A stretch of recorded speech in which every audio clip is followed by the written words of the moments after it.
issued a severe thunderstorm warning for southeastern Marshall County, Kentucky, west central Trigg County, Kentucky, southwestern Lyon County, Kentucky, until 4:45 p.m. At 4:03 p.m., a severe thunderstorm was located over Benton, moving east at 25 miles per hour. Expected hazards include 60 miles per hour wind gusts and quarter-size hail. This is a radar-indicated threat. The following impacts are expected. Hail damage to vehicles is expected. Expect wind damage to roofs, siding, and trees.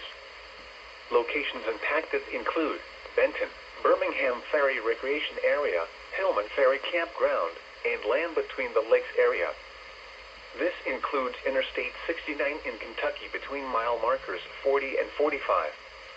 Repeating, a severe thunderstorm warning has been issued until 4:45 p.m. for the following counties in Kentucky: Lyon, Marshall, and Trigg.